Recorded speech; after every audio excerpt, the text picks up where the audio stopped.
अस्सलाम व्यूअर्स, कैसे हैं आप लोग। उम्मीद करती हूँ अल्लाह ताला से आप लोग सब ठीक होंगे। आज की मेरी रेमेडी है दूध पिलाने वाली माएँ जो बहुत ज़्यादा परेशान हैं कि हम अपने बच्चों का दूध पूरा नहीं कर पा रहे हैं। छोटे बच्चे हैं लेकिन उनका पेट नहीं भरता, रोते रहते हैं। आप कुछ ऐसा बताएं या ऐसी रेमेडी बताएं जिससे मतलब दूध में इजाफ़ा हो जाए। तो मैं आज आपके लिए मसले का हल भी लेकर आई हूँ। अच्छा, कुछ लेडीज़ कहती हैं जी हम उस ज़्यादा दूध बढ़ाने के लिए वो ज़्यादा खाना शुरू कर देती हैं, उन्हें पता तो होता नहीं है खाना क्या है। तो अब वो खाती हैं तो वो कह रही हैं जी हमारा पेट निकल आया है, हम मोटे हो रहे हैं, अब हम क्या करें। तो कुछ भी उल्टा सीधा ना खाएं और हेल्दी खाएं ताकि बच्चे को भी सेहत मिले, क्योंकि जो आप खाएंगी वो डेफिनेटली आपके बच्चे के पेट में आपके ज़रिए ही जाएगा। ठीक है, तो मैं आज आपके लिए एक बड़ी अच्छी सी सैलेड, जूस या स्मूथी कुछ भी आप बनाकर खा या पी सकती हैं। अनार, सेब, गाजर, ये है ग्रीन प्याज, ये है एक मूली का पत्ता जो अंदर की साइड पे लगा हुआ होता है, ये वो है।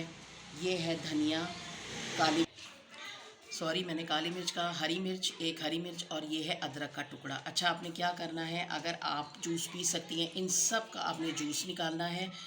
निकाल के कम से कम एक बड़ा गिलास होना चाहिए, उसमें एक पिंच ये आपने काला नमक डालना है। नमक डालकर आपने पी लेना है रोज़ाना का एक गिलास। अगर आप जूस नहीं पीना पसंद करती, स्मूथी ले सकती हैं, तो वो तो बेस्ट है। उससे क्या होगा, आपका पेट भरा भरा रहेगा और आपके दूध में भी इजाफ़ा होगा और बच्चे का भी पेट फुल भरेगा और उसका कलर भी साफ़ होगा, उसकी सेहत भी बहुत अच्छी हो जाएगी और आपकी भी सेहत बहुत अच्छी होगी और बच्चे का वेट बढ़ेगा, लेकिन आपका वेट नहीं बढ़ेगा। आपका ना पेट बढ़ेगा ना वेट बढ़ेगा। और अगर आप स्मूथी भी नहीं लेती तो आप एक काम करें, और अगर आपको स्मूथी भी पसंद नहीं है, नहीं दिल करता, तो आप इन सब की सैलेड बनाएं। सैलेड बना के अदरक को कुचल के उसका जूस जो है पूरी सैलेड पे डालें। इनको बारीक बारीक काटें। और धनिया जो आपने लेना है वो आपने क्या करना है, ऐसे पत्ते लेने हैं ये, और इनकी डंडियाँ नहीं लेनी, क्योंकि ये जो डंडी होती है ना ये मोटा करती है और ये पतला करती है, ये याद रखिएगा। ये धनिया बारीक बारीक काट लें और सलाद बना लें, इसको भी बारीक बारीक काटें पूरे को, और सैलेड बना लें, इसको भी शामिल करें। अच्छा, अब आप कहेंगे जी ये मूली नहीं डाली, पत्ता डाल दिया। ये पत्ता इतना हाजिम होता है कि आपको इसका अंदाज़ा नहीं है, जितना भी आप खाएंगी ये पत्ता उसको हज़म कर देगा। और काला नमक लाजमी डालना है। काला नमक इसलिए डालना है कि इसमें बादी चीज़ अगर कोई है जो कि मेरे नज़दीक बादी कुछ नहीं है, लेकिन हाँ ठंडी ज़रूर है। तो नमक जो है ये काला नमक बहुत गर्म होता है, ये डालेंगी तो इसकी जो ठंडक है वो ख़त्म हो जाएगी। और इससे, और एक चीज़ और, अगर आप लोग उस पर ऑलिव ऑयल 1 चम्मच डाल लेती हैं सैलेड पर तो बेस्ट है वो, क्योंकि सर्दियां हैं। ये चीज़ अगर आप कर लेती हैं तो किसी भी तरह की ठंडक का कोई अंदेशा नहीं होगा, क्योंकि ज़ाहिर है छोटा बच्चा होता है।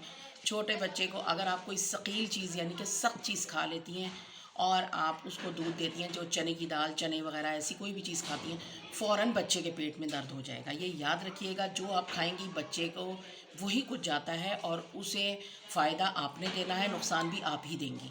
ठीक है, इससे ये मैं इसलिए लेकर आई हूँ ताकि बच्चों की सेहत भी अच्छी हो, आपकी सेहत भी अच्छी हो, खून आप लोगों का तेज़ी से बढ़े, डाइजेस्ट सिस्टम आपका तेज़ हो जाए, बच्चों के पेट में दर्द ना हो, बच्चों को नज़ला ज़ुकाम ना हो, और आपका आपके वेट के बाद बच्चों का वेट बढ़े, आप लोगों का पेट जो है ना वो कंट्रोल में रहे। तो कुछ भी खाइए, लेकिन ऐसा खाइए कि जो आपका वेट ना बढ़ाए और आपके बच्चे की सेहत बने और आपकी भी सेहत बने। तो इस चीज़ को आप लाजमी इस्तेमाल कीजिए। कम से कम आप 1 महीने तक या 2 महीने तक अगर खा सकती हैं तो रोज़ाना 1 बाउल खाएं, और अगर आपने समूथी लेनी है तो 1 गिलास समूथी, और अगर जूस पीना है तो 1 बड़ा गिलास। अच्छा, अगर आपने जूस लेना है तो आपने कब पीना है, नाश्ते के 2 घंटे के बाद आप जूस पी सकती हैं। स्मूथी भी आप ऐसा करें, दोपहर के खाने से पहले आप स्मूथी पिएं। मुझे उम्मीद है कि आप दोपहर के खाने में आपको ज़्यादा नहीं होगी, तलब नहीं होगी कि मैं तब मुझे रोटी खानी है। और अगर सलाद लेती हैं तो दोपहर के खाने में सलाद लें, रात में नहीं, दोपहर के खाने में सलाद लें लाजमी, और दोपहर के खाने से पहले स्मूथी लें, और जो अगर जूस लेना है नाश्ते के 2 घंटे के बाद लें। ये मैंने आपको टाइमिंग बता दी है। इसी तरीके से आपने 2 महीने तक इसको इस्तेमाल करना है। आपको रिज़ल्ट 10 दिन में आपको रिज़ल्ट नज़र आएगा। आपकी अपनी सेहत, आपके बच्चे की सेहत आपको खुद नज़र आ जाएगी इंशाल्लाह। और आपको मेरी रेमेडीज़ अच्छी लगती हैं तो मुझे लाइक कीजिए, और मुझे कोई भी आपने मुझसे कोई भी क्वेश्चन करना है तो कमेंट्स बॉक्स में आके मुझसे पूछ सकती हैं। मेरी तरफ से नेक्स्ट वीडियो तक के लिए अल्लाह हाफ़िज़।